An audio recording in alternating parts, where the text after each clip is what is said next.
আমরা সব সময় যেটা চেয়ে থাকি ঠিক তার উল্টোটাই কিন্তু পেয়ে থাকি। মানুষ সব সময় যেটা চায় সেটা কিন্তু পায় না। ঠিক যেমন আমি ঘর সাজাতে এবং খুব সুন্দর করে বাড়িটাকে পরিপাটি রাখতে খুব ভালোবাসি, কিন্তু হয় তার উল্টো। আমি যেমন করেই আমার মনের মতো করে ঘরটা সাজাই না কেন, বাড়ির অন্যান্য যারা সদস্য আছে তাদের কিন্তু আবার পছন্দ হয় না। তারা কিন্তু সেটাকে কিছুদিন, আমি যদি ধরো সাজিয়ে রাখি, তারা সেটাকে কিছুদিন রাখবে, তারপরে কিন্তু সেটাকে আবার সরিয়ে দেবে। তো এই রকমভাবে আমার ঘর সাজানোটা ঠিকঠাক করে আমার মনের মতো হয় না। তো জানো তো বন্ধুরা, আমি সব সময় চেয়েছিলাম যে আমার নিজের একটা সংসার হবে, যেখানে আমি যা করব সেটাই যেন সব সময় ঠিক থাকবে। আমি যেমনভাবে আমার সংসারটাকে গোছানোর চেষ্টা করব, আমি যেমনভাবে আমার বেডরুমটাকে সুন্দর করে সাজিয়ে তোলার চেষ্টা করব, ঠিক তেমনটাই যেন থাকে। কিন্তু দেখো, আমার কপালে না সেটা হওয়ার নয়, কারণ আমার জয়েন্ট ফ্যামিলিতে বিয়ে হয়েছে। আর জয়েন্ট ফ্যামিলি মানেই বুঝতে পারছো, বিভিন্ন মানুষের বিভিন্ন রকম মতামত, সবারই মতামতকে মেনটেন করতে করতে নিজের মতামতটা কিন্তু আর জানানো হয় না। তো যাই হোক বন্ধুরা, সকালবেলায় চলে এসেছিলাম ছাদের উপরে। আর ছাদে এসে একটু আমার এই গাছপালাগুলোকে দেখছিলাম যে কে কেমন পরিস্থিতিতে আছে।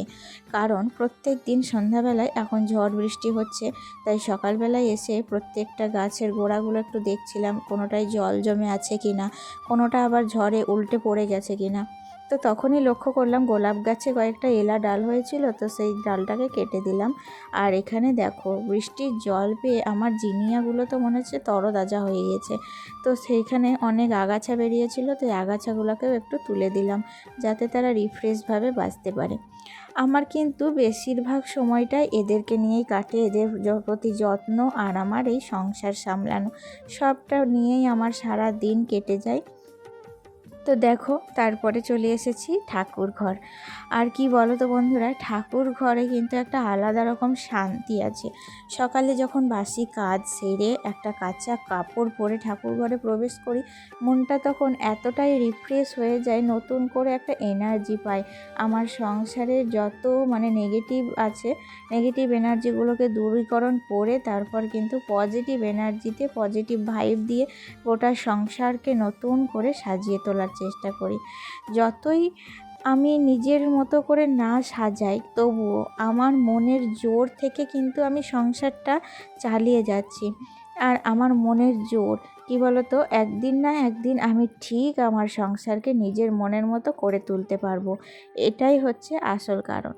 তো যাই হোক বন্ধুরা, তারপরে তো রান্নাবান্নার জোগাড় সমস্তটাই কমপ্লিট করেছিলাম। আর তারপরে রান্নাটাও কিন্তু অর্ধেক কমপ্লিট হয়েও গিয়েছে। এখানে আমি করেছি দেখো, এঁচোড় আর আলু দিয়ে একটা খুব সুন্দর রেসিপি করেছি, এঁচোড় আর আলুর ডালনা। তো তার মধ্যে একটু ভাজা গরম মশলা ছিটিয়ে দিলাম। তো সেটাকে নামিয়ে এখন চলে এসেছি অন্যান্য আর একটা রেসিপি করতে, সেটা হচ্ছে পাটের শাক। আমাদের এখানে আবার এটাকে পাটের শাক বলে, কিন্তু অন্যান্য দিকে আবার এটাকে লালতের শাক বলে। তোমরা কি শাক বলে এই শাকটাকে চেনো আমাকে কমেন্টে জানিও। তো যাই হোক, যে নাম হোক না কেন, স্বাদ তো একই রকম, তাই না? আমরা বিভিন্ন জিনিসকে বিভিন্ন জায়গায় বিভিন্ন রকম নামে চিনি, তবুও সে জিনিসটা তো এক, তো স্বাদটাও এক। তো আমার তো ভীষণ ভালো লাগে এই শাকটা খেতে, তাই জন্য এখন প্রত্যেক দিনই কিন্তু আমি শাক বানাচ্ছি। আর তার সাথে আজকে নিয়েছিলাম মাছ।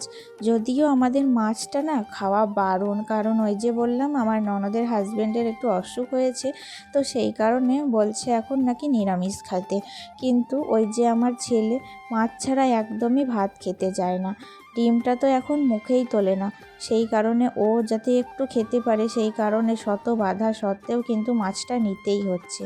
আর যখন মাছ নিতেই হচ্ছে তখন দেখলাম একই রান্না, তো একটা রাঁধলেও আমাকে রাঁধতে হবে, 10টা রাঁধলেও রাঁধতে হবে, সেই কারণে সকলের জন্যই বানিয়ে ফেললাম। আর লাস্টে করেছিলাম আমের চাটনি। আমি বেশ কয়েকদিন থেকে লক্ষ্য করছি আমের চাটনিটা খেতে কিন্তু আমার ভীষণ পছন্দ হচ্ছে।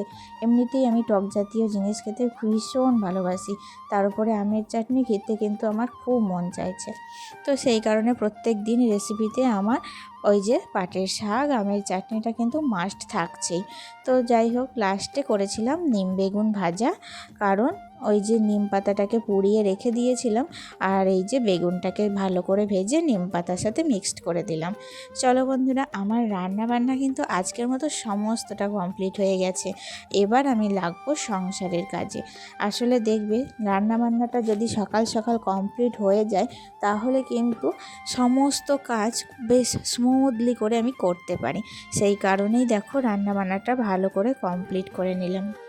জয়েন্ট ফ্যামিলিতে থাকা যতটা বাইরে থেকে সহজ লাগে, ভেতর থেকে ঠিক ততটাই কঠিন। সবার মন জুগিয়ে চলা এটাই সব থেকে বড় পরীক্ষা। জয়েন্ট ফ্যামিলিতে সবচেয়ে কঠিন কাজটা কি জানো? সবারই মন ভালো রাখা। কেউ রাগ করলে তাকে বুঝিয়ে নেওয়া, কেউ কষ্ট পেলে তার পাশে দাঁড়ানো।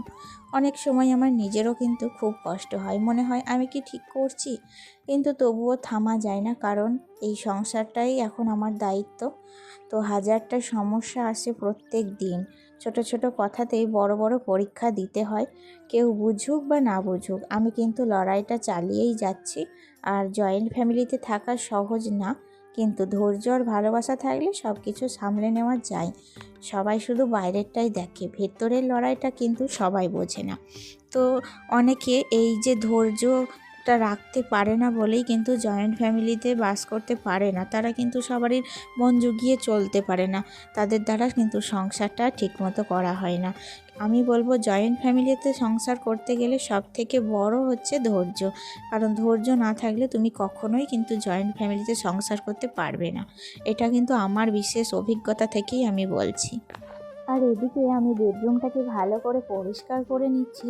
অনেকখানি দেখলাম যে কোনায় কোনায় ঝুল জমে গিয়েছিল, তো সেগুলোই এখন ঝেড়ে নিচ্ছি। আসলে এই চৈত্র মাস পড়ে গিয়েছে, চৈত্র মাসে কিন্তু রাত্রিবেলায় মানে পৌষ মাসের মতনই নিয়মকানুনগুলো পালতে হয়। কারণ আমরা রাত্রিবেলায় যেটা মানে করি না, ওই যে ঝাড়ু দেওয়া, তারপরে ঝুল ঝাড়া, এগুলো তো করা হয় না। তো রাত্রিবেলায় এমনিতেও ঝুল কেউ ঝাড়ে না, তো সেই কারণে সকালবেলার দিকে একটু ডাস্টিংয়ের কাজটা করছি।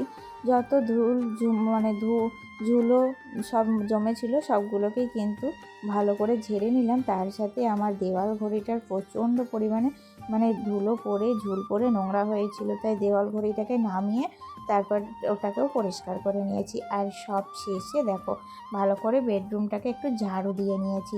এটাই তো হচ্ছে মানে লাস্টের একটু ক্লিনিংয়ের কাজ, মানে লাস্ট ফাইনালি টাচ আপ করে দেবে, তাহলে কিন্তু বেডরুমটা একবারে সম্পূর্ণ ক্লিনিং এবং ফিটফাট থাকবে। তো যাই হোক বন্ধুরা, দেখো আমার ঘরটা কিন্তু খুবই ছোট, তো খুব একটা বড় ঘর নাই। একটা খাট রেখে তারপরে একটা আলমারি রাখার পর কিন্তু আর অতটাও জায়গা নাই মেঝেতে। তো এক একজনের বেডরুম দেখেছি বিরাট বড় বড় বেডরুম হয়, দেখতেও কিন্তু কি সুন্দর লাগে, কত সুন্দর করে সাজানো থাকে। তো আমার তো পাকা বাড়ি, কিন্তু পাকা বাড়ি হলে কি হবে, সেই আগেকার মতনই কাটিং আছে, মানে কাঁচের জানলাগুলো দেখছো সেই কাঠ দেওয়া আছে। তখন তো ধরো বাড়ি যখন হয়, আমার তো বিয়ে হয়নি, অনেক আগেই বাড়ি তৈরি হয়েছিল, তো সেই কারণে কিন্তু মনের মতো কিছুই পাইনি। তবুও যেটুকু আছে সেটুকু নিয়েই কিন্তু মনের মতো করে তুলে নিচ্ছি, আসলে সাজিয়ে নেওয়ার চেষ্টা করছি। তো তারপরে দুপুরবেলা একটু রেস্ট নিয়েছিলাম, এখন চলে এসেছি বিকেলবেলায় ছাদের উপরে। ছাদে জামা কাপড়গুলো তুলে নিচ্ছি। আর দেখো কি সুন্দর সূর্যটা অস্ত যাচ্ছে না, দেখতে কি সুন্দর লাগছে, একটা সানসেট। তো ছাদে এসে এত সুন্দর একটা সানসেট দেখতে পাবো আমি কিন্তু স্বপ্নেও ভাবিনি। তো আমি যখন দেখলাম তখন ভাবলাম যে আমার বন্ধুদের কেন দেখাবো না, আমি যেটাই দেখবো আমার বন্ধুদেরও তো দেখানো দরকার। তো সেই কারণে তোমাদেরও একটু দেখিয়ে দিলাম। আর আজকে আমি আমার গাছগুলোর কথা বলছিলাম না তোমাদের, তো এখন আমি সেই গাছগুলোকে কিন্তু একটু পুষ্টি দেব, খাবার দেব। অনেক দিন থেকেই আমি এই যে সরিষার খোলটা জলের মধ্যে পচিয়ে রেখে দিয়েছিলাম, প্রচণ্ড গন্ধ করছিল জানো তো বন্ধুরা। এত গন্ধ করছিল, তো আমার শাশুড়ি মা তো বলছিল যে কী সব পচাতে দিয়েছে, এই সমস্ত পচানো মানে বাড়িঘর গন্ধে ভরে যাচ্ছে। তা আমি বললাম যে ফুল যদি নিতে যাও ভালো ফুল নেবে, আর একটু গন্ধ সহ্য করবে না, তাই কি হয়? তো দেখো ভালো জিনিস নিতে গেলে একটু কষ্ট কিন্তু করতেই হবে।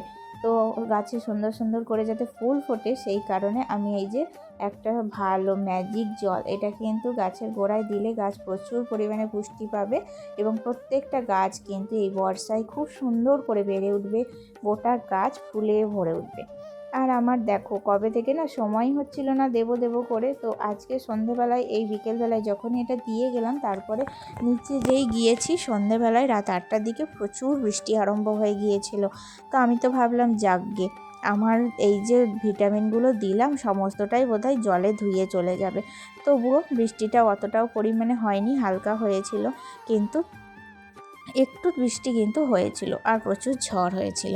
তো আমার তো যাই হোক, এদিকে দেখো সমস্ত গাছের গোড়ায় গোড়ায় কিন্তু আমি আমার এই খোল জলটা দিয়ে দিয়েছি। আর এখন রয়ে গেছে এই যে সামান্য এই গাছ কটা, তারপরেই আমি নিচে যাব। তো সন্ধে তো লেগেই গিয়েছে বন্ধুরা, চলো তাহলে আজকের মতো ভিডিওটি এখানেই শেষ করছি। দেখা হচ্ছে নেক্সট ব্লগে। ভালো থেকো, সুস্থ থেকো সবাই। আজ আসি, টাটা।